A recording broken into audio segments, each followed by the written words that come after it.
Menteri SDM Bahlil Lahadalia menyatakan pendistribusian ulang LPG 3 kg bertujuan agar kebutuhan gas ini untuk masyarakat miskin dan bisa tepat sasaran. Ini sebenarnya sebuah niat kebijakan yang tepat. Tapi mengapa kebijakan yang harusnya baik ini justru menimbulkan chaos atau kekacauan di masyarakat? Saya mengundang Direktur Kebijakan Publik Selios Media Wahyu Askar. Doktor Media ini mengambil tesis soal bantuan sosial atau perlindungan sosial di University of Manchester, Inggris. Media, saya mau tanya, kalau kan mestinya tujuannya baik ya. Menteri Bahlil mengatakan ini supaya rakyat miskin mendapatkan LPG yang bersubsidi, tepat sasaran. Tapi pertanyaannya, kenapa tujuan yang baik ini justru menimbulkan kekacauan? Ya. Jadi memang LPG ini sama seperti BBM, relatif tidak tepat sasaran karena banyak keluarga menengah atas juga menikmati. Dan ini memang harus diperbaiki karena insentif pemerintah dalam bentuk fiskal itu mencapai 80-an triliun per tahun. Artinya kita perlu menggeser lebih banyak subsidi ini kepada masyarakat miskin. Tapi ini kan nggak mudah. Ada solusi ya. Pertama subsidi tertutup, kemudian mengalihkan ke bantuan sosial dan lain-lain. Tetapi persoalan yang terjadi sekarang ini nggak lebih dari sekedar juga persoalan penting menurut saya adalah soal supply chain, rantai pasok. Jadi terjadi masalah di rantai pasok di mana ada permainan harga yang salah satunya dilakukan oleh agen-agen nakal. Dan itu memang benar. Jadi dari Pertamina ke SPBE, ke agen, pangkalan dan pengecer. Dan yang bermasalah ini di agen. Jadi ini yang belum disentuh sebetulnya. Agen ini memang sebagian nakal karena memang mereka punya kekuatan ya. Ketika mereka berkoalisi, mereka bisa menentukan, melakukan lobbying untuk menentukan harga eceran tertinggi. HET itu ditentukan oleh Pemda. Nah disinilah rente itu bermain antara pengusaha licik ini dan tamak ini dengan pengambil kebijakan. Gimana pun caranya, apapun caranya, yang penting HET-nya tinggi. Itu kenapa harga dasarnya kan awalnya 12.000 ya. Ada daerah yang HET-nya 16.000, 18.000. Itu sebetulnya nggak ada kalkulasi ilmiahnya kenapa HET-nya sekian. Jadi banyak lobbying yang terjadi yang kita nggak pernah tahu. Itu satu. Yang kedua, yang dilakukan oleh pemilik pangkalan pada Pemda setempat. Pemda setempat. Biasanya dinas-dinas Koperindak-TAM dan juga biasanya bermain dengan dinas-dinas koperasi dan ekonomi di daerah. Dan ini juga berkelindan dengan pemilu sebetulnya. Jadi ketika agen-agen ini berkumpul, mereka bisa saja mensupport satu orang yang kemungkinan terpilih. Dan ketika bapak atau ibu ini terpilih, maka di satu daerah nih ya. Di satu daerah, maka agen-agen ini bisa mendapatkan HET yang paling tinggi. Dengan catatan untuk terpilih, agen-agen ini bisa membantu mereka untuk kampanye. Makanya pada saat pemilu kemarin ada yang bagi-bagi LPG 3 kg, kampanye dilakukan di pangkalan, di agen. Karena satu agen itu membawahi beberapa pangkalan, itu bisa ribuan orang jumlahnya yang mereka bisa koordinir. Inilah praktek semacam inilah yang merusak harga subsidi untuk masyarakat miskin. Betul sekali.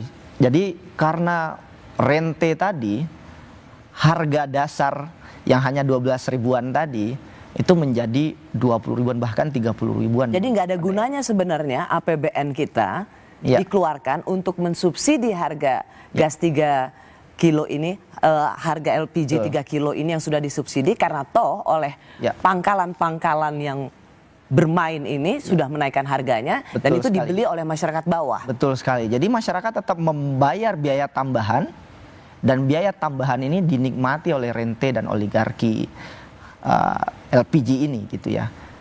Artinya ini orang menikmati, menghisap darah dari orang-orang Indonesia, masyarakat miskin yang seharusnya mereka bisa mendapatkan subsidi dan membayar lebih murah untuk LPG 3. Ya karena itulah yang memang tujuan dari memberikan subsidi LPG 3 kilo. Coba kalau kita lihat apa yang kata Menteri SDM ya, 4 Februari 2025 kemarin, kita dengarkan dulu bersama-sama supaya diingatkan kembali pernyataannya. Yang jujur kita katakan ada di sampai tingkat masyarakat itu dibeli sampai harga 25.000 per tabung. Harusnya kan perhitungan kami maksimal itu di angka di bawah 20.000, 18 atau 19.000. Tidak hanya itu, ada juga yang mengoplos. Ini kan sayang. Kami tahu kok ada oknum-oknum yang memainkan ini. Ini yang kita mau tata. Memang kalau kita mau tata sesuatu yang bengkok menjadi lurus, pasti ada dinamika. Kalau ini oknumnya ini biasanya ada di mana? Itu biasanya ada di agen tadi. Ini pernah diingatkan oleh Pak Ahok ya, bahwa agen ini terafiliasi dengan partai politik. Itu satu, itu agen di level besar ya. Ini susah sekali untuk memusnahkannya. Tapi ada juga oknum memang yang bermain free rider. Bahkan oplosan tadi yang sampaikan Pak Balil itu bisa dilakukan oleh individu. Alatnya bisa dibeli di toko-toko online begitu, dan kemudian oplosan itu dilakukan oleh masyarakat juga. Jadi memang ada banyak kebocoran-kebocoran ini yang memang harus diselesaikan begitu ya. Tetapi ya untuk menyelesaikan ini kan butuh cara agar bisa dilakukan dengan tanpa kemudian merusak distribusi pasok gitu ya dari LPG 3 kg. Nah, karena sorry sebentar ya, media saya potong. Karena begini, kalau tujuannya baik untuk memproteksi warga miskin supaya harga LPG bersubsidi ini sesuai dengan yang memang harus mereka terima gitu karena sudah diberikan subsidi oleh pemerintah, maka harusnya kan kebijakan ini juga baik untuk semua, terutama warga miskin. Tetapi kenapa ini justru menjadi kemarahan? Letak kesalahannya adalah ketika pengecer dilarang. Disitulah chaosnya dimulai. Kalau ingin melakukan subsidi lebih tepat sasaran, sebetulnya Pertamina itu sudah punya aplikasi. Memang dengan segala masalah di lapangan ya, tidak semua orang bisa menggunakan aplikasi. Tapi subsidi tepat LPG, aplikasi dari Pertamina itu memang bisa melihat agar kita bisa mengantisipasi agar tidak tepat sasaran ke depannya gitu ya. Jadi ini yang sebetulnya bisa diperkuat kalau memang ingin agar ini lebih tepat sasaran.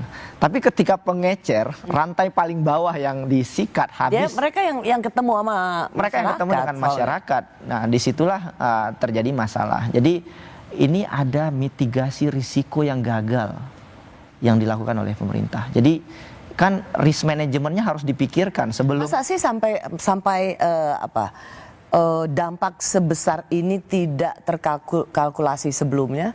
Atau memang menganggap oh enggak, yang penting pokoknya stop dulu di pangkalan dan sama sekali tidak pernah menduga bahwa reaksinya luar biasa keras. Mitigasi yang memang gagal total ya? Ini di level menteri ya. Menteri itu harus kompeten. Nggak bisa mengurusi negara dengan asal membuat kebijakan tanpa dipikirkan implikasi dan dampaknya. Praktis tidak ada sosialisasi sama sekali terkait ini dan tiba-tiba muncul. Jadi nggak bisa kebijakan dikelola secara serampangan seperti ini. Jadi yang kami kritik bukan niat dari kebijakan ini, tapi proses kebijakan ini muncul dan dilaksanakan secara tiba-tiba. Ini kan mengganggu ya. Media saya mau bertanya gini, tidakkah sebenarnya isu tentang barang yang disubsidi tetapi dijual secara bebas, tidakkah kita sebenarnya mengulang peristiwa yang selalu sama? Bayangkan ada satu barang dijual di pasar yang terbuka dan bebas, yang satu disubsidi katakan 13.000, yang satu 200.000 sekian. Gas 3 kilo itu sudah jelas-jelas tertulis hanya untuk warga miskin. Tetapi dia dijual bebas di pengecer. Siapapun mereka yang tidak tergolong warga miskin pasti akan ambil yang 3 kilo dibandingkan mengambil yang 200.000. Tidakkah ini sebenarnya sebuah bantuan sosial yang tidak akan pernah bisa mencapai target selama cara pendistribusiannya seperti ini? Saya sepakat, 100% sepakat. Artinya memang kita harus ada upaya agar ini memang sebaiknya hanya diakses oleh masyarakat kelas bawah. kita harus memikirkan cara ke arah sana. Pertamina memang sudah melakukan upaya itu, tetapi tidak sampai membatasi bahwa ini hanya boleh dinikmati oleh masyarakat kelas bawah. Jadi hanya sebagai proses pencatatan saja lewat aplikasi tadi. Dan belum bisa optimal juga. Betul. Nah, makanya memang solusinya ada dua. Dan ini harus dilakukan secara hati-hati dan bertahap. Saya mau sampai ke situ. Kenapa saya tanyakan ini? Ya. Karena dulu ada seorang artis, dia mempost Pakai LPG 3 kilo. memasak ya, dan kemudian terpantaulah dia memakai LPG 3 kilo yang kemudian warganet yang kritis bilang, loh kok pakai LPG 3 kilo itu kan untuk warga miskin tuh subsidi. Ini padahal kelas artis yang luar biasa bayarannya.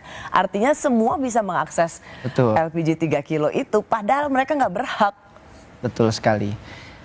Kalau kita lihat negara lain, ada dua contoh negara yang bisa diadopsi. Pertama Mesir. Mesir itu lewat digitalisasi dan kartu. Jadi masyarakat yang layak untuk mengakses LPG subsidi itu bisa menggunakan kartu itu. Itu yang dilakukan Mesir. Brazil itu menggantinya dalam bentuk cash. Jadi harga LPG tetap sama, tetapi masyarakat kelas bawah itu mendapatkan subsidi cash setara dengan harga LPG setiap 2 bulan sekali. Di antara kedua opsi ini bisa dicoba. Dan pelan-pelan kita harus ke sana. Tapi proses formulasi, sosialisasi, dan satu lagi penguatan data. Karena sekarang kita nggak punya data kemiskinan yang reliable dan valid. Data kemiskinan P3KE kita itu kacau. Dan satu lagi Mbak Rosi, kita bicara soal kemiskinan ya. Data pemerintah itu kemiskinan hanya 8%. Dan itu menurut saya keliru.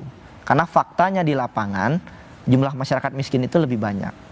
Tapi karena dibatasi dengan indikator kemiskinan BPS tadi, masyarakat kelas bawah tadi tidak semuanya dianggap miskin. Implikasinya tidak semuanya bisa dianggap miskin dan layak mendapatkan LPG. Ini juga yang jadi masalah. Jadi pangkalan data kita juga harus dibenarin, diperbaiki, kemudian sehingga kita tahu masyarakat mana yang layak, masyarakat mana yang tidak layak menerima subsidi ini. Dan ini nggak bisa dilakukan oleh Pertamina, butuh Kementerian SDM, butuh Kementerian Sosial, dan saya kira butuh leadership dari Presiden juga. Jadi selama pendataan soal orang miskin itu belum terselesaikan, ini nggak akan tepat sasaran. Tidak akan pernah tepat sasaran. Dan kita nggak bisa menyalahkan juga ya masyarakat yang kemudian memaksakan dirinya untuk membeli LPG 3 kg. Karena tidak ada aturan hukum yang memang mereka langgar begitu ya. Karena di peraturan pemerintah pun tidak disebutkan untuk masyarakat miskin. Betul. Karena ketika LPG 3 kg ini diluncurkan kalau nggak salah tahun 2008, ya, itu disebutkan bahwa LPG 3 kg ini untuk konsumsi rumah tangga dan UMKM. Ya. Rumah tangga siapapun ya bisa, kelas menengah bisa, nggak heran artis pun atau mereka yang tergolong mampu pun bisa beli. Meskipun di tabung gasnya tertulis hanya untuk warga miskin. Sama satu lagi, kalau ini nggak ingin terjadi lagi, maka kita harus memperbaiki skema kuotanya. Sekarang kuota itu kan dibatasi atas kesepakatan pemerintah dan DPR. Nah kita harus cek lagi nih, kuota yang sekarang itu mendorong kelangkaan atau tidak gitu. Dan ini harus lewat proses negosiasi antara DPR dan pemerintah. Dan saya berharap ini betul-betul diputuskan atas dasar kepentingan publik. Kalau misalnya solusinya adalah subpangkalan, seperti itu terminologi baru, apakah menurut Anda termasuk bagian yang bisa menertibkan distribusi ini? Ide subpangkalan sepertinya hanya muncul dalam hitungan hari atau jam ya. Disebutkan oleh Pak Bali. Ini nggak jadi, ini dibatalkan, nah nanti akan saya geser menjadi subpangkalan. Kebijakan dirumuskan dalam hitungan jam itu harus dipertanyakan. Yang kedua, ketika menjadi subpangkalan, rantai pasoknya akan semakin panjang. Pak Bahlil bilang, subpangkalan gak akan ada persyaratan apapun. Karena mereka pengecer ya sebelumnya. Tapi ini kan problematik. Kalau subpangkalan gak boleh ada syarat apapun, gak perlu mencatat segala macam, maka yang sebelumnya jadi pangkalan, itu pasti ingin menjadi subpangkalan gitu ya. Dan ini juga aneh, dan di lapangan sekarang bingung. Subpangkalan ini apa lagi, pangkalan ini apa lagi. Jadi saran saya Kementerian SDM duduk dulu, rembukkan dulu. Ketika semuanya sudah selesai baru ngomong ke publik. Jangan ngomong ke publik terus kemudian akhirnya terjadi kelangkaan. Kelangkaan itu terjadi karena kebijakan yang kemudian menimbulkan reaksi dari pasar dan akhirnya juga mendorong kelangkaan dan berdampak pada masyarakat kecil. Soal penataan ulang LPG 3 kilo ini sangat berumur pendek dan ini adalah kebijakan kedua yang langsung dibatalkan setelah PPN 12% langsung dibatalkan oleh Presiden Prabowo. Apa pelajaran dari semua ini? Kami kembali sesaat lagi.